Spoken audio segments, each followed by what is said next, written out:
This is Studio One at CBS.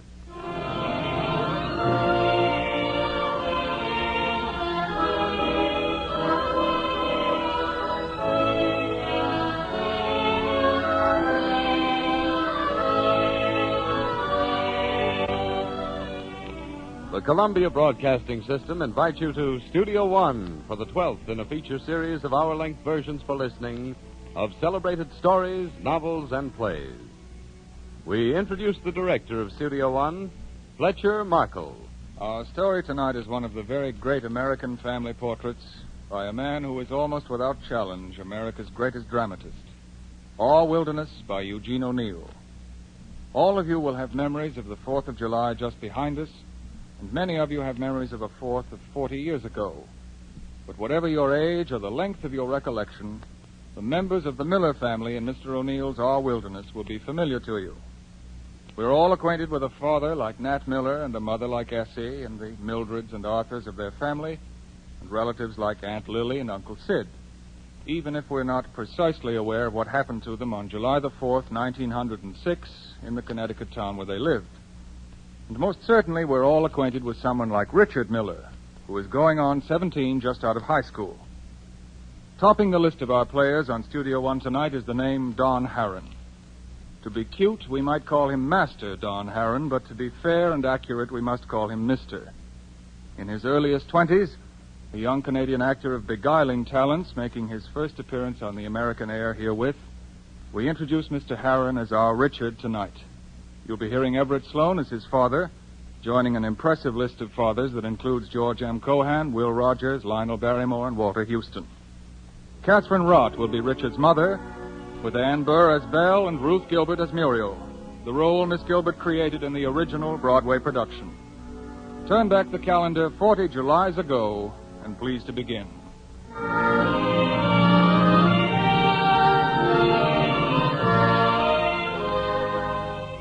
From Studio One, CBS presents Our Wilderness by Eugene O'Neill, as arranged for radio by Fletcher Markle.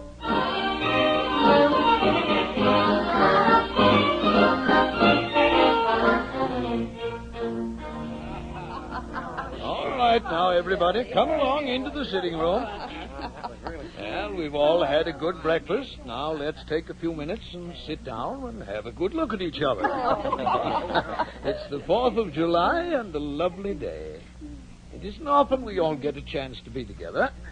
Essie, my dear, you sit there by the table where you always sit. All right, Nat. Now, Arthur, you pull up a chair for your Aunt Lily. Yes, Pa. And then you and Mildred sit on the sofa with your Uncle Sid. Oh, where's Tommy? Outside, Pa. Oh, yes, that's right. He shot out from the breakfast table to get his fireworks ready. Well, as for me, I'll take my old rocker. There we are. Now then, what's on the tappy for all of you today? Oh, Sid, you're coming out to the Sachem Club picnic with me, of course. You bet. I mean, I'd like to, Nat. That is... Oh, I know what that Sachem Club picnic's always meant. No, not this time, Essie.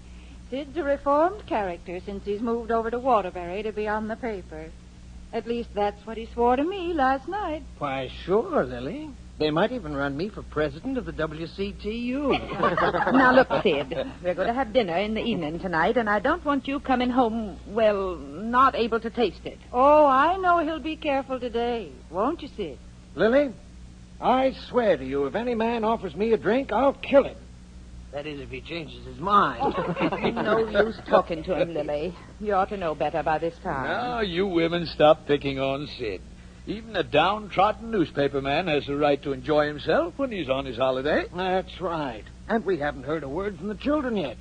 How are you spending the festive 4th, Arthur? I can tell you, Uncle Sid, if he won't. Mildred? Don't shout at your sister now, Arthur.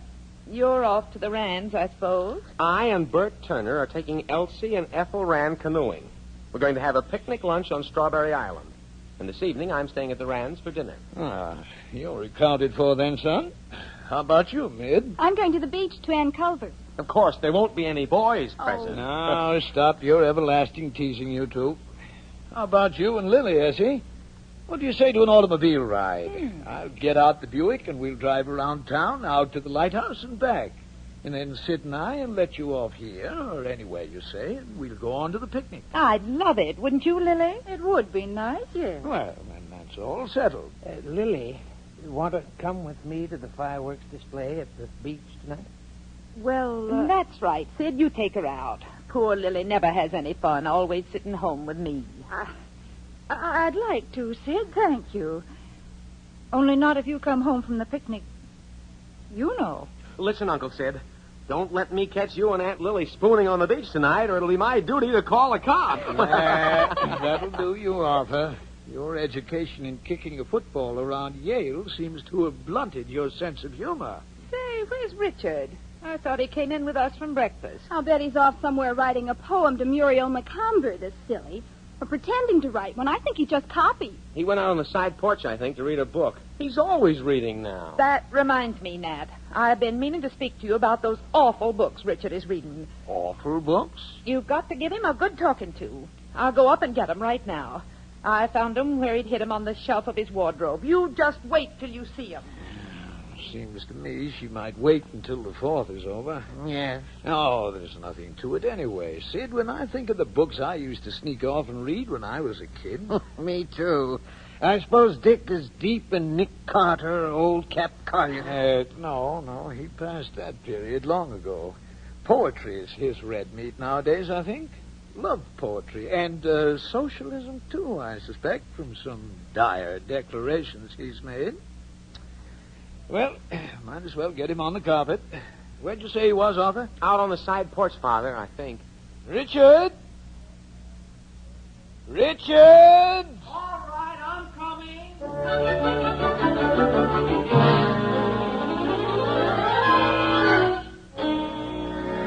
Did you want me, Pa? I'd hoped I'd made that plain. Come and sit down a while. I didn't hear you, Pa. I was off in another world. You sure were. Yeah, that's enough now. Oh, Dick, what are you planning to do with yourself today? Going out to the beach with Mildred? That silly skirt party, I should say not. He's not coming because Muriel Macomber isn't. But he's got a date with her somewhere. You shut up, Mid. I thought I'd just stay home, Pa, this morning anyway. Help little Tommy set off firecrackers, hmm? I should say not. I don't believe in this silly celebrating the 4th of July. All this talk about liberty when there is no liberty. The land of the free and the home of the brave. Home of the slave is what they ought to call it. The wage slave ground under the heel of the capitalist class. Starving, crying for bread for his children. And all he gets is a stone. The 4th of July is a stupid farce. Them are mighty strong words, Richard. You better not repeat such sentiments outside the bosom of the family, or they'll have you in jail. And throw away the key. You too, Brutus, Uncle Sid? Then let them put me in jail. But how about the freedom of speech in the Constitution, then? That must be a farce, too. You know, son, if I didn't know it was you talking, I'd think we had Emma Goldman with us. Never mind, Pa. Wait till we get him down to Yale. We'll take that out of him. Oh, Yale. You think there's nothing in the world besides Yale? Don't let him scare you, Dick. Give it to him. Sid, you stay out of it now. Oh, hello, Aunt Lily. I didn't see you. Well, Richard, I've always found I've had to listen to at least one stump speech every 4th. I only hope getting your extra strong one right after breakfast will let me off for the rest of the day. That's right, laugh. After you, the deluge, you think. But look out. Supposing it comes before. This isn't the Dark Ages. This is 1906. The days grow hot, O Babylon. 'Tis cool beneath thy willow trees. Oh, that's good. Something from that book you've got with you there? No, Pa. This is Carlyle's French Revolution. Well, I'm glad you're reading that, Richard. It's a darn fine book. What, have you read it, Pa? Well, you see, even a newspaper owner can't get out of reading a book every now and again. Young man, you tell me this minute where you've hidden those books. They've been moved. Oh, Ma. Just, what books are they, Richard? Well, there's... There were 2 by that awful Oscar Wilde. One was called The Picture of Something or Other. The second was poetry, the ballad of, I forget what. The Ballad of Reading Gold, one of the greatest poems ever written. And then there were 2 books by that Bernard Shaw. Greatest playwright alive today. One had a long title I couldn't make head or tail of, only it wasn't a play. The Quintessence of Ibsenism. Golly, what does it mean, Dick? I'll bet he doesn't know. I do, too, know. It's about Ibsen, the greatest playwright since Shakespeare. Yes, there was a book of plays by that Ibsen there, too. And poems by Swin something. Poems and ballads by Swinburne, Ma. The greatest poet since Shelley. He tells the truth about real love. I'm next on that one, Dick. I feel the need of a little poetical education. And then there was Kipling. But I suppose he's not so bad. And last there was a poem, a long one. The Ruby... What is it, Richard? The Rubaiyat of Omar Khayyam. That's the best of all. Oh, I've read that, Essie. I got a copy down at the office. So have I. It's a pippin. I've read it, too, at the library. I like some parts of it. Why, Lily. Good for you, Aunt Lily. Remember this part? A book of verses underneath the bough, a jug of wine, a loaf of bread, and thou beside me singing in the wilderness. Oh, wilderness! Hey, look who's coming up the walk. Old Man McComber. Dave, what in thunder does that foolish old... Oh, shit, I can see where we never are going to get to that picnic. Nat, you get rid of him the first second you can. Whatever can the old fool want? I'm going to beat it, too. Just time to catch the 8:20 trolley. I've got to catch that, too. Dick, McComber may be coming to see if your intentions toward his daughter are dishonorable. Think I'm scared of him. I only wish I didn't have to be pleasant with the old buzzard. He's about the most valuable advertiser I've got. I know, but tell him where to go anyway. He needs that ad more than you, Nat. Come on, Dick. We'll go out in the garden and help Tommy celebrate. Give it to him, Nat.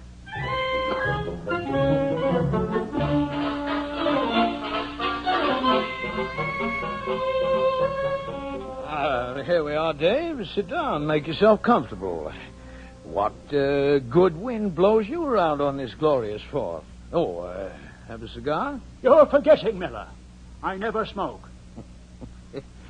So I was. Well, I'll smoke alone then. Ask me what brings me here, so I'll come to the point at once. I regret to say it's something disagreeable. Disgraceful would be nearer the truth, and it concerns your son, Richard. Oh, come now, Dave. I'm sure Richard hasn't done and anything. I'm positive he has. I brought some of the proofs with me. I've a lot of them at home, but these papers here are good samples of the rest. Wife discovered them in one of Muriel's bureau drawers, hidden under the underwear.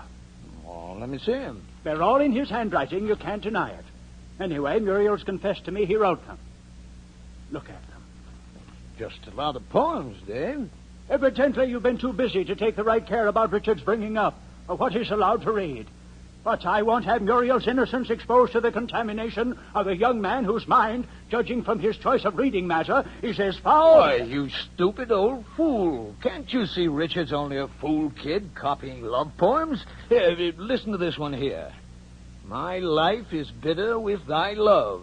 Thine eyes blind, thy tresses burn me. Thy sharp sighs divide my flesh and spirit. Why, Dave, Richard's only a fool kid going through a stage. At heart, he's just as innocent and as big a kid as Muriel is. If you believe this stuff would corrupt Muriel, well, you must believe she's easily corrupted. No, you're insulting my daughter. I won't forget that. I'm not insulting her. I think Muriel is a darn nice girl. That's why I'm giving her credit for ordinary good sense.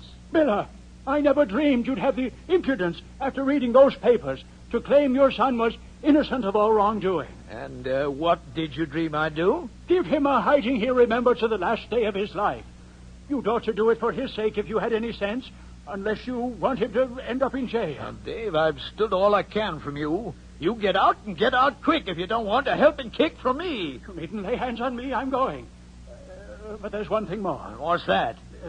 Here's a letter from Muriel for your son. It makes clear, I think, how she's come to think about him, now that her eyes have been opened. I hope he heeds what's inside, for his own good and yours.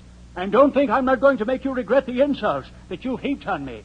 I'm taking the advertisement from my store out of your paper for a while. I'll tell you what I'm going to do, Dave. I'm going to refuse to print your rotten ad ever again. Put that in your pipe and smoke it.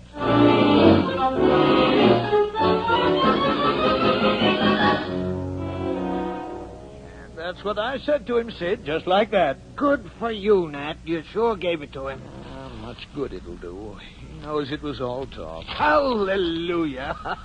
Imagine old David McComber's face when he saw that poetry stuff of Dick's.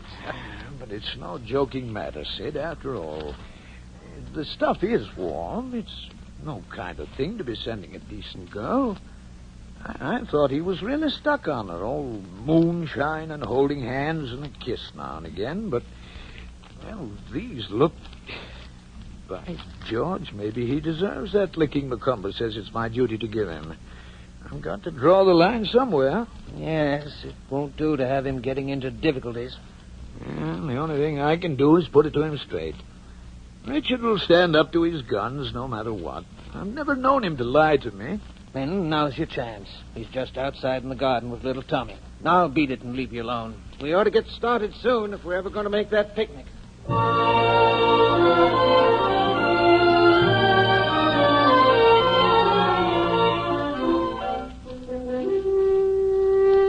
Did you want to see me about something, Pa? Look here, son. I'm going to ask you a question, and I want an honest answer. You've never lied to me before, I know, and I don't believe even to save yourself punishment that you'd lie to me now, would you? I won't lie, Pa. Richard, have you been up to anything, anything you shouldn't have been up to with Muriel McCumber? Why, no, Pa. What do you think I am? Gosh, I'm in love with Muriel. I'm going to marry her after I get out of college. We're engaged. All right. That's all I wanted to know. We won't talk any more about it. I don't see how you could think... Did that old idiot McComber say that about me? Richard, look at these papers. Now, you can't exactly blame old Dave, can you? Oh, he found those, did he? I told Muriel to be careful. Well, it'll do him good to read the truth about life. I'm afraid I've got to agree with him, though, that they're hardly fit reading for a young girl. Now, you think it over and see if you don't agree with me. Oh, here's a letter from Muriel he said to give you. A letter? Yes, you better be prepared for a bit of a blow. But never mind, there's a lot of other fish in the sea. Gee. Well, I better go upstairs and get rigged out, or I never will get to that picnic. Oh, how can she write these things? Oh, the little coward. I hate her. She can't treat me like this. I'll show her.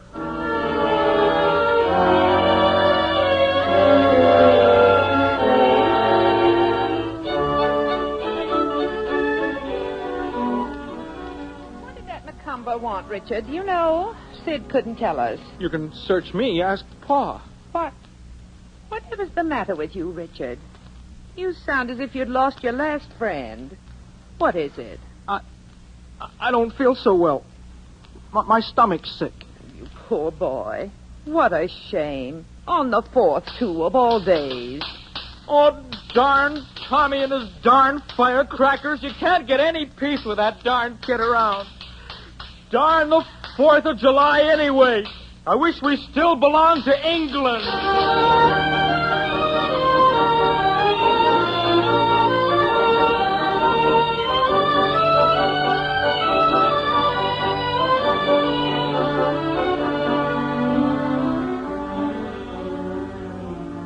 How's the dinner getting along, Essie? Anything I can do? Well, Nora's got the table set all wrong. Oh. But it isn't fair to ask you to help, Lily, on your vacation. You need your rest after teaching all year. Oh, you know I love to help, Essie. I don't see how you and Nat stand me, having a cranky old maid sister around all the time. What nonsense you talk. As if we weren't tickled to death to have you. What time's it getting to be? 6:15 by my watch. I do hope those men folks aren't going to be late for dinner. But I suppose with that darned Sachem Club picnic, it's more likely than not. Yes. And, Lily, you mustn't mind if Sid comes home feeling a bit gay. I expect Nat to. I don't think Sid will this time. Not after his promise. I know, but men are weak. That was a good notion of Nat's getting Sid the job on the Waterbury Standard. He's making good money now, in a better position to get married than he ever was. Well, I hope he finds a woman who's willing. Though after he's through with his betting on horse races and dice, playing Kelly pool, there won't be much left for a wife. Lily, why don't you change your mind and marry Sid and reform him? You love him and always have. Essie, I can't love a man who drinks. You can't fool me. Lily, I know darn well you love him. And he loves you and always has. Never enough to stop drinking for. It's 16 years since I broke off our engagement. But what made me break it off is as clear to me today as it was then. Oh, he's a dumb fool, that's it. A stupid dumb fool. That's what he is. No, Essie. He's just Sid. You're a good woman, Lily. Too good for the rest of us. No, Essie. Well, where's Richard, I wonder? He was brooding around here just a while ago. He's out in the garden now, still brooding. He says he's all through with Muriel McCumber. It's all dead and past, he says. Poor Richard.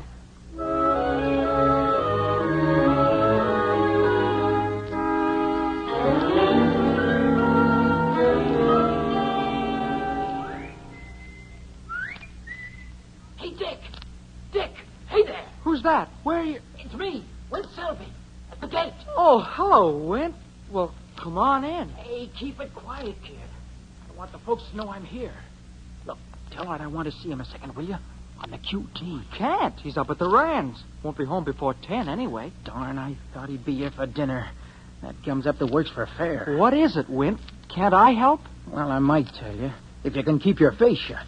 Sure I can. Well, I ran into a couple of swell girls from New Haven this afternoon. I dated them up for tonight, thinking I could catch Art. Now it's too late to get anyone else, and I'll have to pass it up.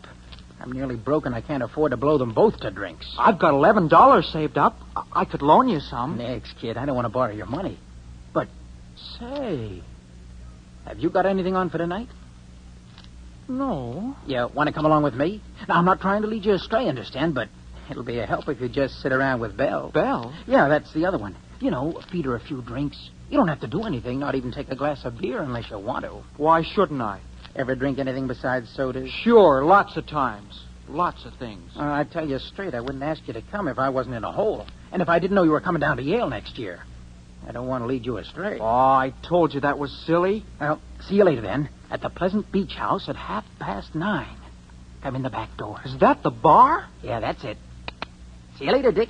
9:30. All right. I'll show her she can't treat me the way she's done. I'll show them all. Ma!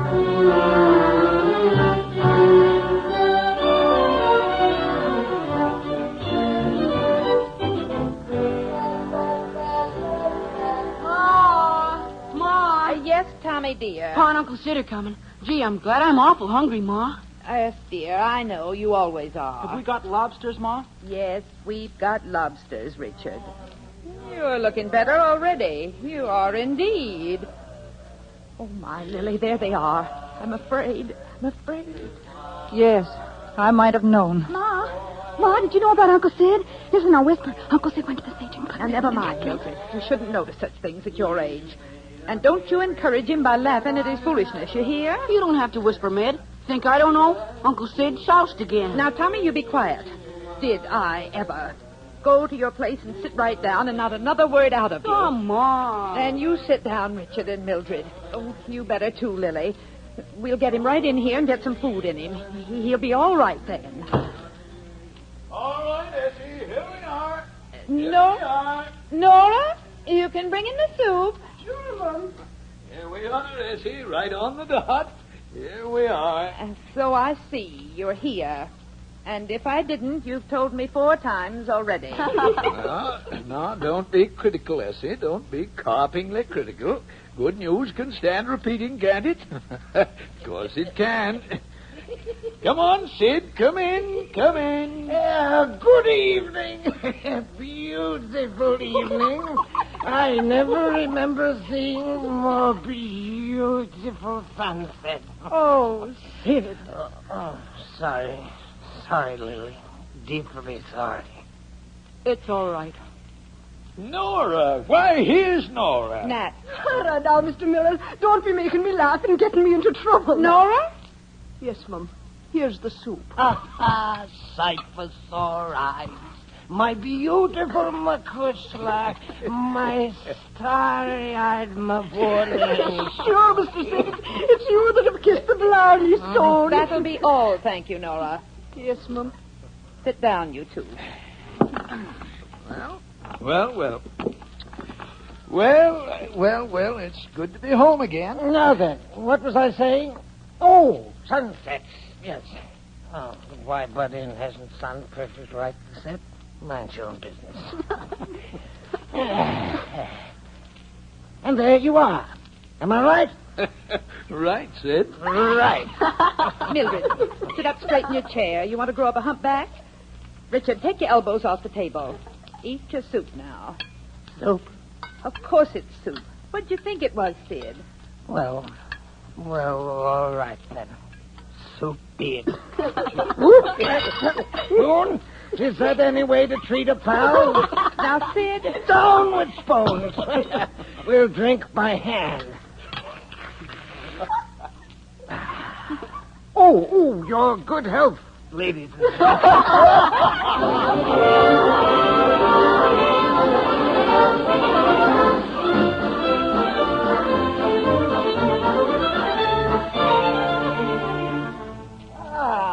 and that was delicious lobster, see? Great. Tommy? Yes, Uncle Sid? Did you know your Uncle Sid is the man who invented lobster? Fact, one day when I was building the pyramids, I took a day off and just dashed off lobster. Thanks, Sid. Now stop it. You better slow down a little, Sid. Nobody will be able to digest those lobsters. Sid better go right upstairs to bed for a while. That's what he better do. Bed? Yes, maybe you're right, Essie. I am not all well. I will go immediately, if not sooner. Oh, but wait. There's still a duty I must perform. No day is complete without it. Lily, answer me once and for all. Will you marry me? No, I won't. Never. Right. Perhaps it's for the best. Too bad. So fine a woman once was Lily, and now such a slave to Rum. Sid, you idiot. You leave Lily alone and go to bed. Right. Good night, ladies and gents. We will meet by and by. But he's a caution. Oh, I was trying so hard not to laugh. But you can't help it. He's so silly. But I suppose we really shouldn't. It only encourages him. That's just it. You shouldn't.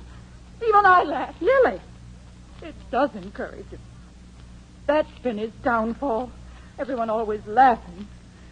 Everyone always saying what a card he is. What a case. What a caution. So funny.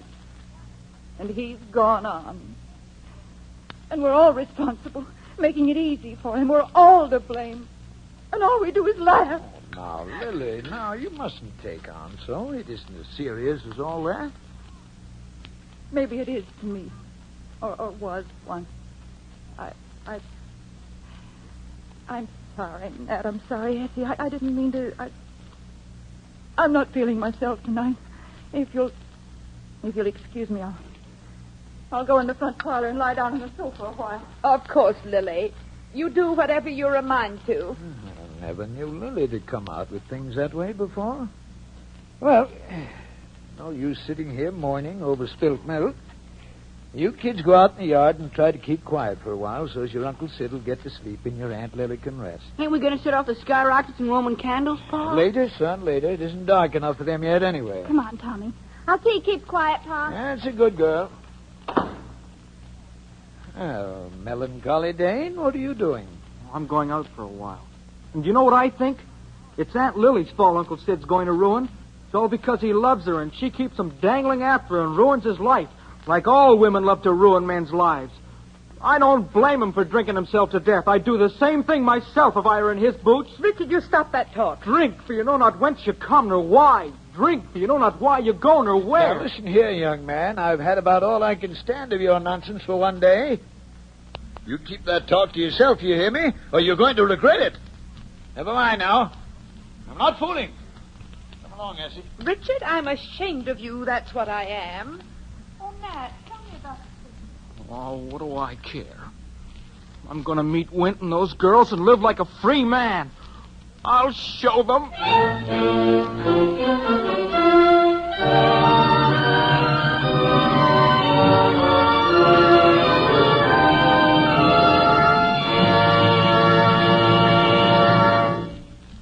You are listening to Studio One at CBS, presenting as its 12th broadcast in a feature series of hour-length dramas, Our Wilderness by Eugene O'Neill, arranged for radio by Fletcher Markle.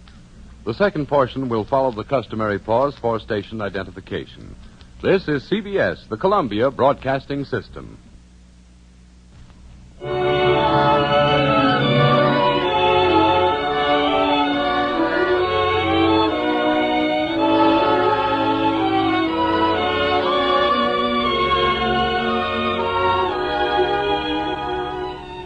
Continuing Columbia's full-hour feature production, Studio One.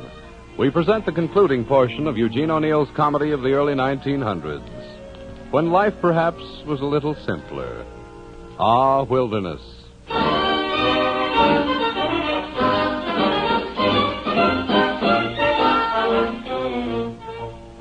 Oh, come on, Sam, let's go. No, it's early. What's your name again? Richard, Well, drink up, why don't you, Richard? Your beer's getting flat. I let it get that way on purpose. I like it better when it's flat. You're a crazy kid, you are. I wonder where Wint and your friend Edith got to. They're probably still out on the beach, looking at the moon. Uh-huh. Say, George, is Bedelia the latest to hit this Hickburg? Why don't you get a new roll for that old box? Complain to the boss, kiddo. I'm only the bartender. Well, you'll catch up in time, I guess. I could say the same for your young friend. I never seen such a spender. My head's dizzy bringing you drinks. What's that? Don't let him kid you, Richard. You show him. Listen up and buy another drink. What say? Sure. Excuse me, I was thinking of something else. Have anything you like. See what the lady will have, and have one on me yourself. No, that's talking. I'll take a cigar on you. What's yours, kiddo? The same? The same, all right. Yours, sir? Another beer? A small one, please. I'm not thirsty. Don't be such a dead one. Have a man's drink. Well... Same as mine for him, George. And make his a real one, huh? I get you. Something that'll warm him up. My golly, if this isn't the deadest burg I ever struck. I bet they take the sidewalks in after 9 o'clock. Say, honestly, kid, does your mother know you're out? Oh, cut it out. Why don't you try to kid me? Well, you see, it's this way with me. I think you're one of the sweetest kids I've ever met. But you're so cold and indifferent. I'm not cold and indifferent. It's only that I've got a weight on my mind. All right, here. This'll be better. You bet it will. 40 cents, that is, with a cigar. Sure. Here's $1. Keep the change. Yeah? Well, thank you, sir. Don't mention it. Hey, anybody here? How about some service? Huh? Come on. Yeah, I'm coming. Golly, you're getting real generous, sweetie boy. Why not? I'm no tightwad. Well, here's how. Bottoms up. Yeah. Bottoms up. There. That's something like. You feel better? You bet. Well, maybe you won't be so distant and unfriendly now, huh? Why don't you kiss me? Sure. Hey, you call that kissing? Here.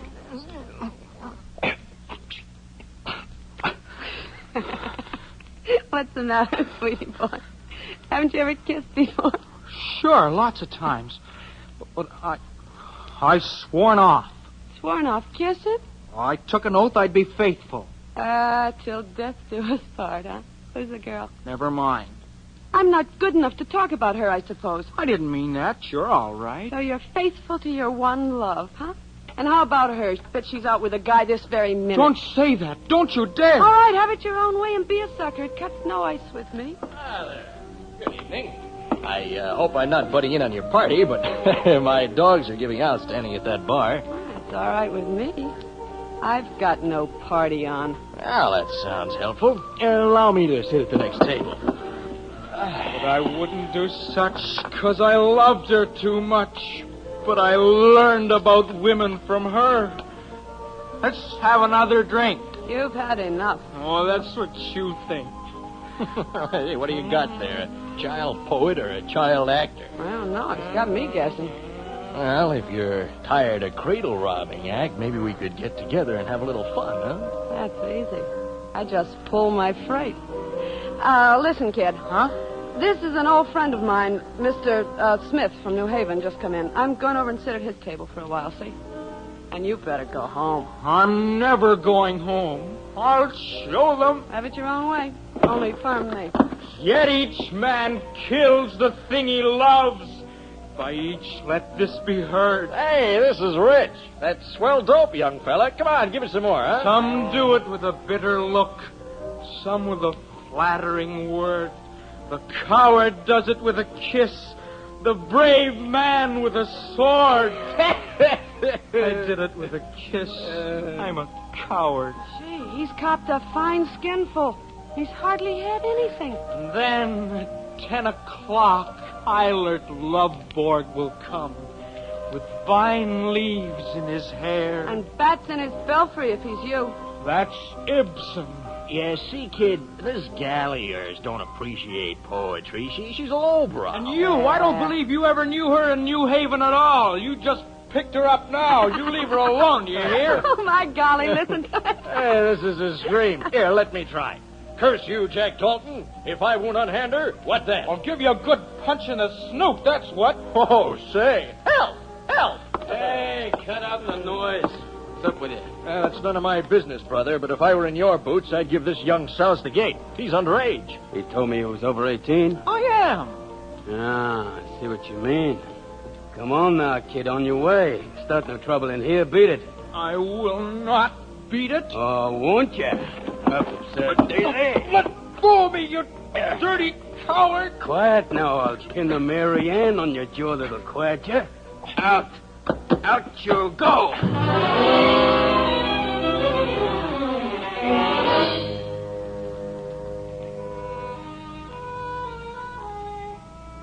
What time is it now, Nat?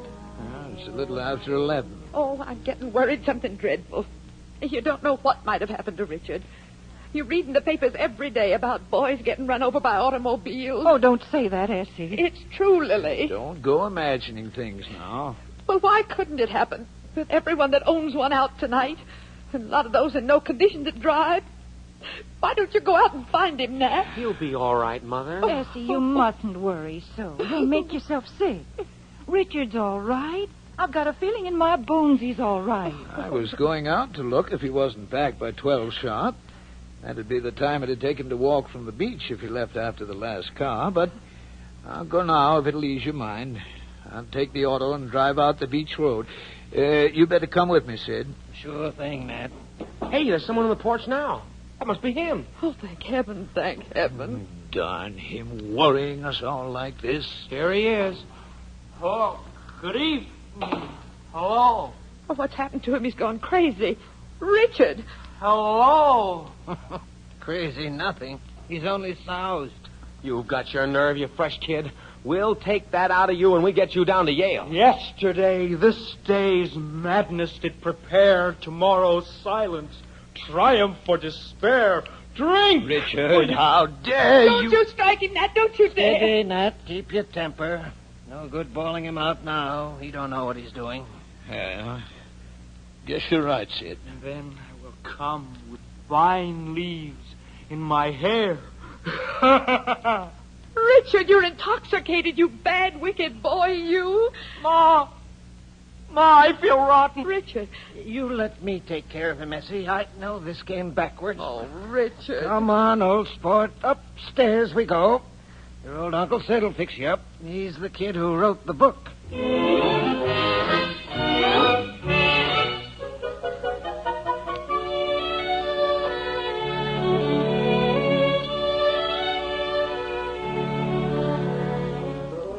Darn Say, Desi, I'd ought to be back at the office. I've got a whole pile of things that have got to be done today. You don't mean to tell me you're going back without seeing him? Not after last night, Nat. It's your duty as a father. Of course I'm not. I wish you'd stop jumping to conclusions. What else did I come home for, I'd like to know? Do I usually come way back here for dinner on a busy day? It's going on 2 o'clock. Where is Richard? He's still in bed. I made him stay in bed to punish him. And I thought he ought to anyway, after being so sick. But he says he feels all right. He ate all the dinner I sent up, Nora says. I thought you weren't going to give him any dinner to punish him. Well, in his weakened condition, I thought it best. I've kept reminding him his real punishment was still to come. That you were coming home to dinner on purpose. And then he'd learn that you could be terrible stern when he did such awful things. Yes. And that's just what it's your duty to do. Punish him good and hard. The idea of his daring... Oh, but you be careful how you go about it, Nat. Remember, he's like you inside, too sensitive for his own good. Uh-huh. And he never would have done it, I know, if it hadn't been for that darned little dunce Muriel and her numbskull father. And then all of us teasing him and hurting his feelings all day. And then you lost your temper and were so sharp with him right after dinner before he went out. I see this is going to work round to where it's all my fault. Now, I didn't say that, did I?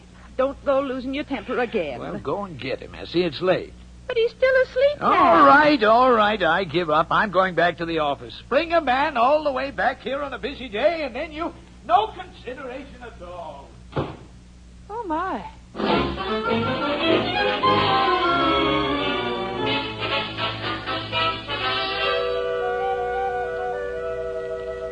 Richard, what are you doing downstairs? Are you allowed up? Of course I'm allowed up. Where's Mother? She's gone up street. How'd Pa punish you? He didn't. He went back to the office without seeing me. Well, you'll catch it later, and you ought to. You'd ever seen how awful you looked last night. Oh, forget it, can't you, Mid? Well, are you ever going to do it again? That's what I want to know. What's that to you? Well, if you don't solemnly swear you won't, then I won't give you something I've got for you. All right, I promise. What is it? A letter from Muriel. I was walking past her place just now when I saw her waving from their parlor window, and I went up and she said, "Give this to Dick." So I took it, and here it is. Thanks, Mid. My dearest sweetheart. Gee, it must be nice to be in love like you are. All with one person. Gee, Mid, do you know what she says? What? That she didn't mean a word in that other letter. Huh? Her old man made her write it. And she loves me and only me and always will, no matter how they punish her. My, I never thought she had that much spunk. And she's going to try and sneak out and meet me tonight at 9 o'clock. She says she thinks she can do it. Meet me at a little place we go to down at the beach. But you're not allowed out, you silly, so you can't. Can't I, though? You wait and see if I can. I'll sneak out and meet her tonight if it's the last thing I ever do, and I don't care how I'm punished after. Goodness, I never thought you had such nerve. The trouble with you is you don't understand what love means.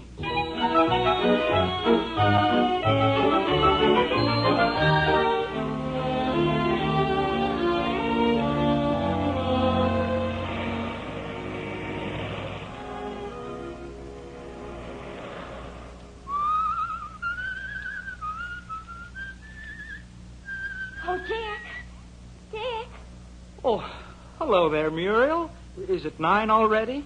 Well, I thought you'd be waiting right here at the end of the path. I'll bet you'd forgotten I was even coming. No, I hadn't forgotten, honest. But I got to thinking about life. Well, you might think of me for a change. After all the risk I've run to see you. Gosh, you're pretty tonight, Muriel. Seems ages since we've been together. If you knew how I've suffered. I did, too. The despair in my soul. Something was dead in each of us, and what was dead was hope.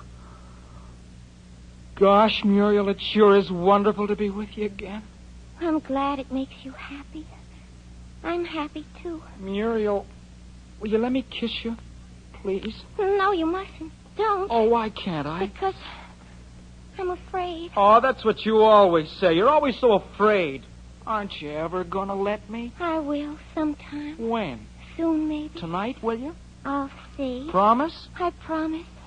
Maybe. All right, you remember you promised. Gosh, Muriel, you don't realize what I've been through for you and what I'm in for sneaking out, but mostly for what I did last night. What your letter made me do. What did my letter make you do?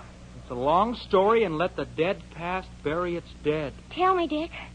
Begin at the beginning and tell me. Well, after I'd read it, I just didn't want to live anymore. Life seemed like a tragic farce. I thought your love for me was dead, and I wanted to die. Finally, I made up my mind I'd kill myself. Dick, you didn't. I did, too. I thought, when I'm dead, she'll be sorry she ruined my life. Oh, if you ever had, I'd have died, too. Honest, I would. But suicide is the act of a coward. That's what stopped me. Anyway, I thought to myself, she isn't worth it. Well, that's a nice thing to say. So I said to myself, I'm through with women. They're all alike. Well, I'm not. And I thought, what difference does it make what I do now? I might as well forget her and lead the pace that kills. Oh. After it was dark, I sneaked out and went to a low dive I know about. Dick Miller, I don't believe you ever. You asked them at the Pleasant Beach House if I didn't. They won't forget me in a hurry. You went there? Well, that's a terrible place. Pa says it ought to be closed by the police. I said it was a dive, didn't I? Oh. And they let me into a secret room behind the barroom. There wasn't anyone there but a Princeton senior I know. And he had two chorus girls from New York with him. They were all drinking champagne. Dick Miller. One was named Belle. She had yellow hair, the kind that burns and stings you. I'll bet it was dyed. She kept smoking one cigarette after another. Oh. But that's nothing for a chorus girl. And then what happened? Oh, we just kept drinking champagne, and she said she'd fallen in love with me at first sight, sat on my lap, and kissed me. But it was only all in fun, and then we just kept on drinking champagne, and finally I said goodnight and came home. And did you kiss her? No, I didn't. You did too, Richard Miller. You're lying, and you know it. Oh, I hate you. I wish you were dead. I'm going home this minute. I never want to lay eyes on you again. And this time I mean it. Muriel, wait, listen. I don't want to listen. Let me go. If you don't, I'll bite your hand. I won't let you go. You've got to let me explain. Ouch! You did. Oh, gee. All right. Go if you want to. If you haven't the decency to let me explain, I hate you, too. I'll go and see Belle. Well, go and see her. If that's the kind of a girl you like. What can you explain? You owned up you kissed her. I did not. I said she kissed me. And I suppose you just sat there and let yourself be kissed. That sounds pretty fishy. Don't you know it does? I don't know anything. I only know I wish I was dead. Oh, you oughtn't to say that. It's wicked. And I suppose you'll tell me you didn't fall in love with her? I should say not. Fall in love with that kind of girl? What do you take me for? Oh, well, how do you know what you did if you drank so much champagne? I kept my head with her. Then you really don't love her? Muriel, I couldn't love her. I love you. Well, then I still love you. Then sit down again, why don't you? All right. Only I'll have to go soon, Dick. I'm sorry I hurt your hand. That was nothing. Felt wonderful even to have you bite. Here, let me kiss it. That'll cure it. You said you'd let me kiss you. I said maybe. Please, Muriel. Will it wash off her kisses? Make you forget her? For always? I should say so. I'd never remember anything else ever again. Then, all right, Dick.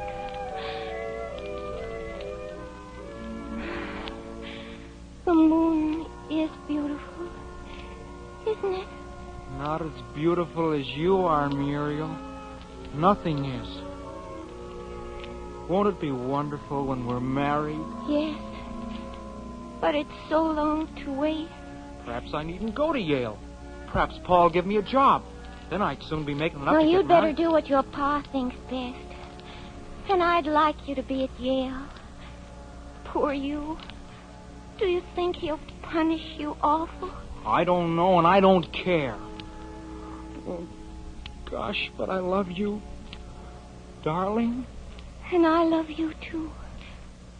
Sweetheart.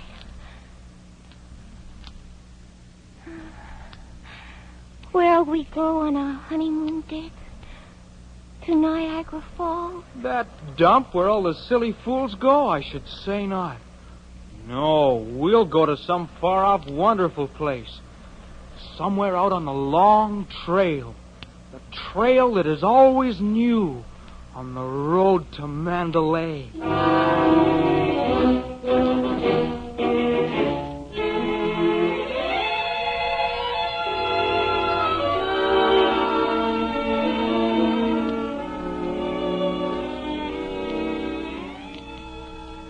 But I'm glad Mildred told me where Richard went off to.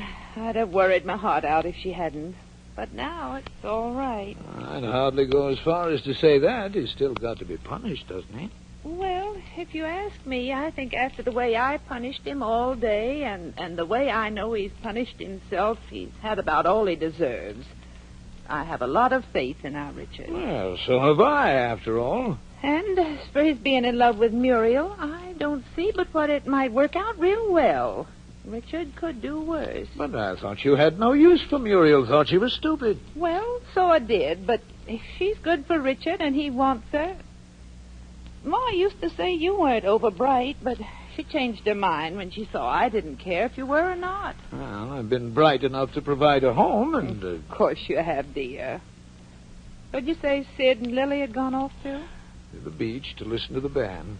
Poor Lily. Sid'll never change. She'll never marry him.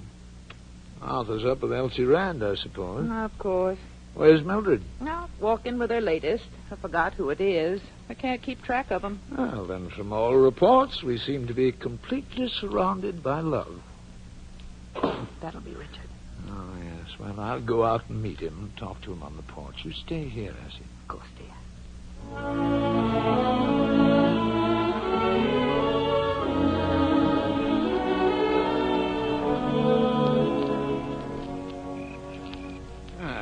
Let's sit down, Richard, eh? All right, Pa. Well, how are the vine leaves in your hair this evening? I don't know, Pa. Turned out to be poison ivy, didn't they?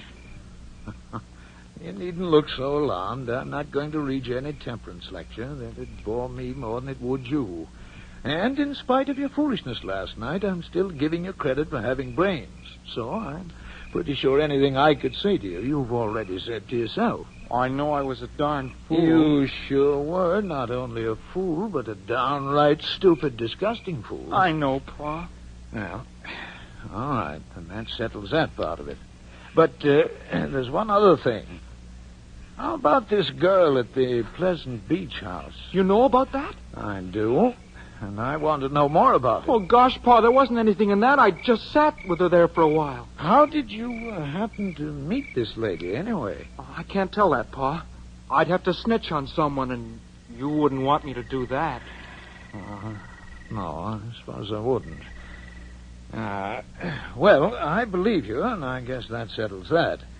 But, listen here, Richard. It's about time you and I had a serious talk about certain matters pertaining to... and now that the subject has come up of its own accord, it's a good time. I mean, there's no use in procrastinating further. So, here goes. Richard, you have now come to the age when, you're a man, almost, and it's only natural for you to have certain interests, pertaining to the opposite sex, certain natural feelings and temptations that will want to be gratified, and you'll want to gratify them. Well, human society being organized as it is, there's only one outlet for, unless you're a scoundrel, which you're not, of course. Well, there are a certain class of women that always have been and always will be as long as human nature is what it is. It's wrong, maybe, but what can you do about it? I mean, girls like that one that you were with last night. Lots of them are pretty, and it's human nature if you... But that doesn't mean to ever get mixed up with them seriously. Here's what I'm driving at, Richard. I mean your whole life might be ruined. Well, but I suppose you boys talk all this over among yourselves, and you know more about it than I do. I'll admit I'm no authority. I Never had anything to do with such women, and it'll be a lot better for you if you never do. I'm never going to, Pa. I don't see how you could think I could. Now, when you know I love Muriel and I'm going to marry her, I'd die before I... Well, that's the talk. I'm proud of you when you talk like that. And now, that's all of that. There's nothing more to say, and we'll forget it, How are you going to punish me, Pa? Oh, well, I was sort of forgetting that, wasn't I? Well, I'd thought of telling you that you couldn't go to Yale. Don't I have to go? Gee, that's great. Muriel thought she'd want me to. I was telling her I'd rather you gave me a job in the paper because then she and I could get married sooner. Gee, Pa, you picked a lemon. This isn't any punishment. You'll have to do something besides that. Then you'll go to Yale and you'll stay there till you graduate. That's the answer to that. Muriel's got good sense and you haven't. Yes, Pa. And now we're finished, you better call your mother. Yes, Pa. Ma. Yes, dear? Come on out with us, Ma. All right. My, it's a beautiful night, isn't it? Smells so good. Hello, Richard. Hello, Ma. Yeah, I don't believe I've hardly ever seen such a beautiful night with such a wonderful moon. Have you, Richard? No, it was wonderful down at the beach. Yes, I can only remember a few nights that were as beautiful as this. They were long ago when your mother and I were young and planning to get married. Yes, I'll bet those must have been wonderful nights, too. You sort of forget the moon was the same way back then. And everything. You're a good boy, Richard. Well, you better get to bed early tonight, son, hadn't you? Oh, gee, I couldn't sleep. But I'll go up and read for a while. All right, then you better say good night now. Good night, Ma. Good night. Don't you stay up reading till all hours now. I won't. Good night, Pa. Good night, Richard. You're all right, Richard. Good night. Well, I don't think we'll ever have to worry about his being safe from himself again. And I guess no matter what life will do to him, he can take care of it now. Oh, my darn feet are giving me fits. Well, why did you bother unlacing your shoes now, you big goose, when we're going right up to bed? I guess you're right. Mind if I don't say my prayers tonight, Essie? Heaven knows I'm too darn tired. Now, don't talk that way, Nat. It's real sinful. If that isn't you all over. Always looking for an excuse. Now, Essie. All right. I suppose tonight you needn't. You've had a hard day. Did you notice how Richard looked tonight when he was talking about the moon? Like a statue of love's young dream. Mm-hmm. What's it that Rubaiyat says? Yet that spring should vanish with the rose, that youth's sweet-scented manuscript should close. Well, spring isn't everything, is it, Essie? There's a lot to be said for autumn. It's got beauty, too. And winter, if you're together. Yes, Nat.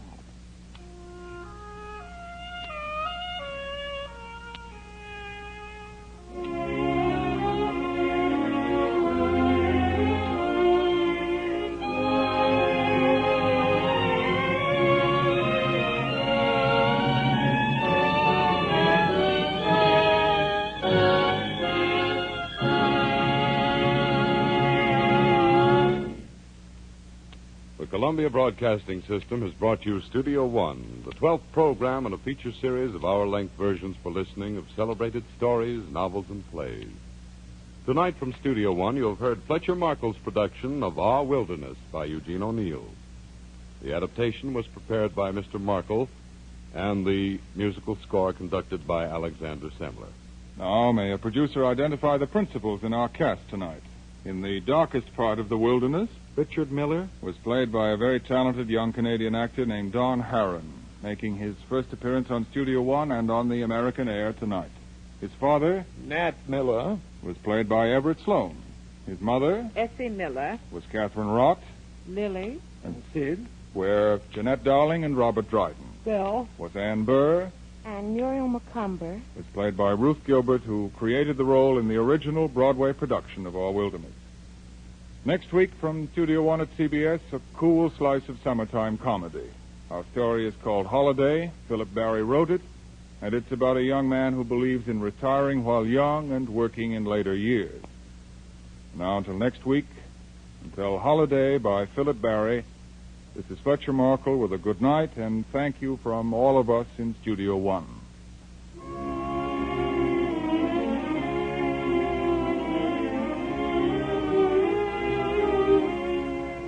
This is CBS, the Columbia Broadcasting System.